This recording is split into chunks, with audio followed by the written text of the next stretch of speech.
Matutupad ko na po yung mga pangarap ko.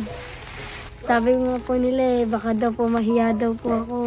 Nasa isip ko naman po, hindi ko dapat kahiyaan po yun kasi para naman po sa akin yun. Tsaka para sa anak ko po to. Maaabot ko po yung mga pangarap ko po. Diday, naiiyak ako sa mga sinasabi mo. Tandaan mo, Diday, iwanan ka man ng iba at hindi ka man nila pagkatiwalaan. Ako, nandito ako sa'yo, all out. Ibibigay ko sa'yo yung tiwala ko. At naniniwala ako na kaya mo yan, ha? Good luck sa pagpasok mo bukas, Diday. Alam kong excited ka na din, no? O, ano yan, Day? Mga pagkain po na, baby. Wow, ang dami!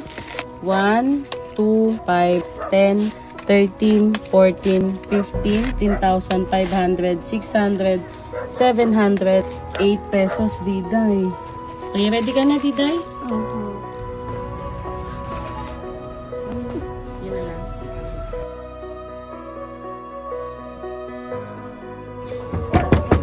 Day!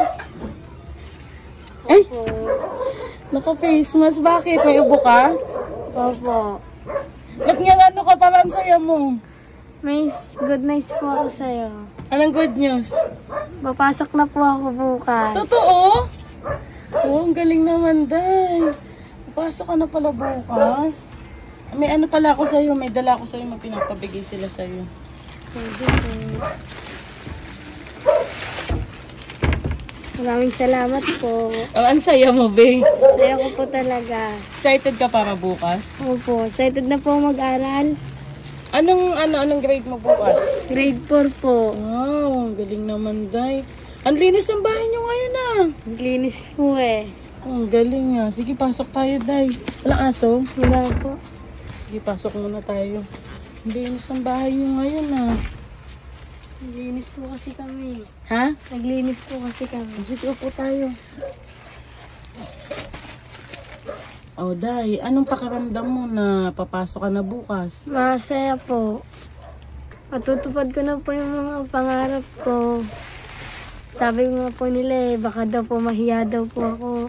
Nasa isip ko naman po, hindi ko dapat kahiyaan po yun kasi para naman po sa akin yun na mapabuti po yung buhay ko. Tsaka maaabot ko po yung mga pangarap ko po. Diday, naiiyak ako sa mga sinasabi mo. Totoo lang din po, gusto ko rin po kasi maabot lahat ng pangarap ko. Kaya mag-aaral na po ako ulit. Hindi ko po sasayangan ng pagkakataon pong ito kasi dahil po para sa anak ko po ito. Sabi nga po kanina, habang bata pa nga daw po ako, mag-aaral lang nga daw po ako. Sipag daw po ako. Kasi kung hindi daw po ako mag-aaral, wala daw po ako mararating sa buhay. Kaya nga, Diday, kaya ang importante talaga makapag-aral. Kasi natutuwa ako na ganyan ang balita mo sa akin na mag-aaral ka na. Pero may mga gamit ka na. Opo. Nakabili ka na? Opo, yung perang inabot niyo po. Ang galing nga. Ano na lang ang kulang mo? Sapatos na lang po, tsaka bag po. Sige, ngayon mamimili tayo, ha. Buti naman, wala akong pupuntahan, sasamahan kita. Kumusta nga pala? Anong mga nangyari ng mga nakaraan? Anong balita? Nakausap ko na po yung DSWD po. Tapos nakausap ko na rin po yung pamilya ko po. Ang dami mong good news. O, anong sabi? Ano? Okay naman po. Nagpapasalamat po ako dahil tinulungan po nila ako. Ng mga CSWD. Tapos yung pamilya mo, ano naman ang sabi? Okay na naman daw po. Wala naman po silang galit po sa akin. Ayan, Diday, may papayo ko lang sa'yo. Ngayon na nakausap mo na yung pamilya mo, dapat sundin mo din yung sinasabi nila. Kasi yung mga sinasabi nila sa'yo ay para sa'yo yun. Ayaw nilang mapasama ka. Siguro yung mga nangyari dati, kalimutan mo na yun. Kasi wala naman na magulang o walang lola na gusto na mapahama ka. At yung binigay sa'yo ngayong pagkakataon, tama yun. Huwag mong sasayangin yun. Kasi nabihira talaga, Diday, ang nabibigyan ng pangalawang pagkakataon. At humahanga ako dun sa rason mo na hindi ka nahihiyang humarap sa mga tao dahil ginawa mo lang yun para sa anak mo. Diba? At gusto mo rin mabigyan ng pangalawang pagkakataon. O ngayon, yan o, may mga hawak kang pasalubong ko sa'yo, mga bigayan sa'yo. Buksan mo no. Sabi nga po ng pamilya ko po lahat daw pong sinasabi nila para sa akin, para naman daw po sa kabutihan ko yun. Hindi naman daw po sila magagalit sa akin kung hindi daw po para sa akin. Yung sinasabi daw po nila, hindi naman daw para sa kanila, para naman daw po sa akin. Alam mo ba yung ibig sabihin na kapag pinapagalitan, mahal? Mahal po ako ng pamilya ko. Ayun, tama yun. Ayaw lang po nila, napapahamak po talaga. Yun, tama yun. Ngayon, natuwa din ako dahil malinis yung bahay nyo.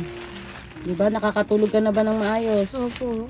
Hindi na po talaga ako gumagala. Oh, ayan, tama yan, Diday. Dito na po ako sa loob. O, bukas, anong oras ang pasok mo? Alas 7 po. Maaga ka nang matutulog mamaya. Kailan, Diday, sinong mag-aalaga ng anak mo? Sawa ko po. Paano yun? Yung pag-daddy niya? Sa bote po. Na-testing mo na? Opo, kanina po. Okay naman? Okay naman po. Okay. Pero Diday ha, nakausap mo na yung sa school ha? Okay ka na doon? Pasalamat lang po talaga ako sa tumulong po sa akin. Maraming salamat po talaga. Yung nararamdaman mo nung may mga tumulong na sa'yo? Masaya po.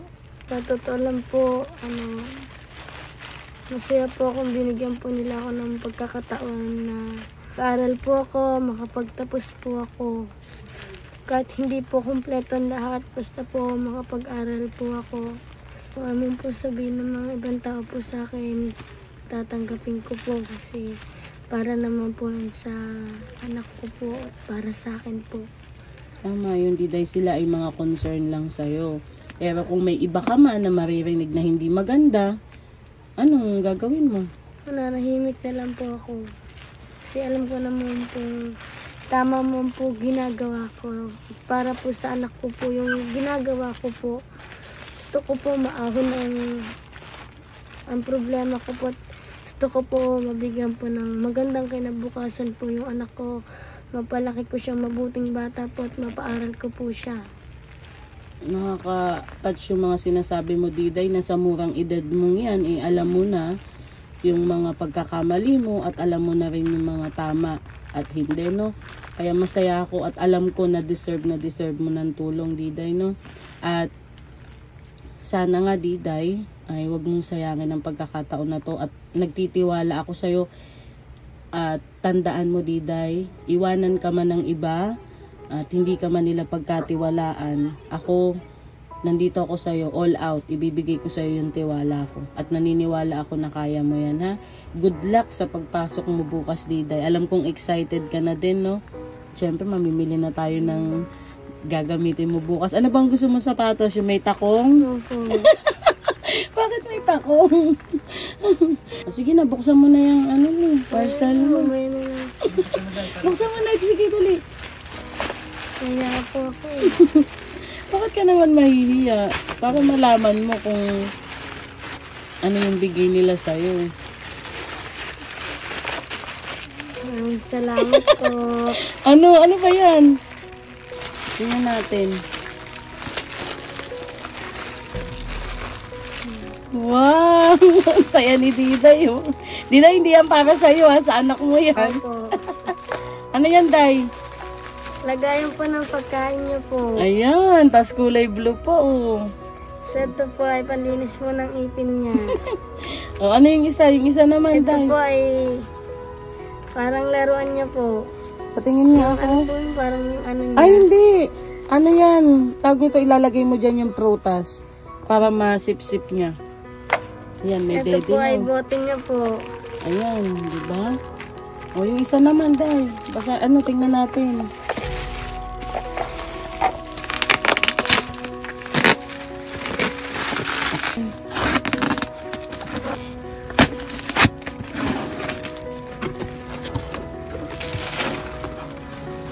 O, ano yan, Day? Mga pagkain po sa baby. Wow, ang dami.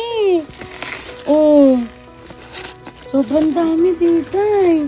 Oh, masaya ka. Masaya po. Oh, diba? Oh, ngayon, Diday, may iaabot na. Maraming salamat po sa lahat na nagbigay ng tulong po. Ah, sige, Diday, eto naman. Yung mga parcel mo, Diday, ay galing yan kay Ma'am Christy Joy Sigua, ha? Yan, maraming salamat po, Ma'am Christy. 1, 2, 3, 4, 5, 6, 7, 8, 9, 10, 11, 12, 13, 14, 15, 15,500, 600, 700, and 8 pesos, Diday. Maraming salamat po. Maraming salamat po sa nagbigay po nito. Maraming salamat po sa tumulong po.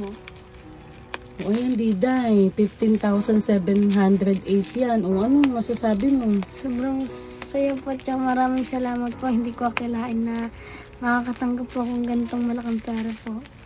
O diba? Anong plano mo dyan sa pera mo? Papatabi ulit po sa'yo. Gusto si Diday talaga. Ano bang pinag-iipunan mo? Pambinyag po talaga. Gusto ko rin po na magkaroon po ng sariling bahay po. Tama yan, Diday, ha. Lahat yan ay ibibigay sa'yo ni Lord. Basta manalig ka lang sa Kanya, ha. O, sige, ganun na lang.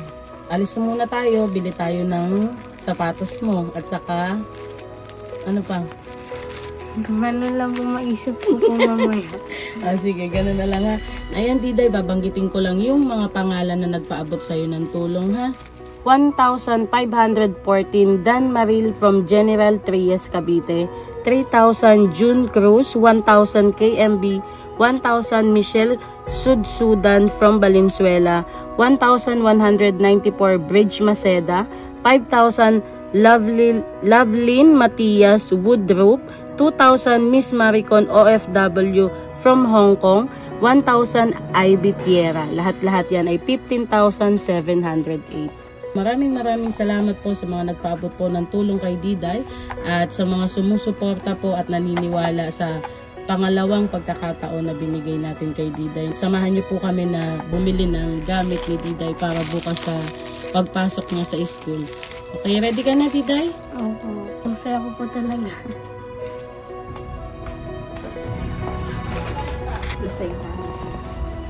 Ayan. Ayan, ganda ng kulay mo. Yun na lang.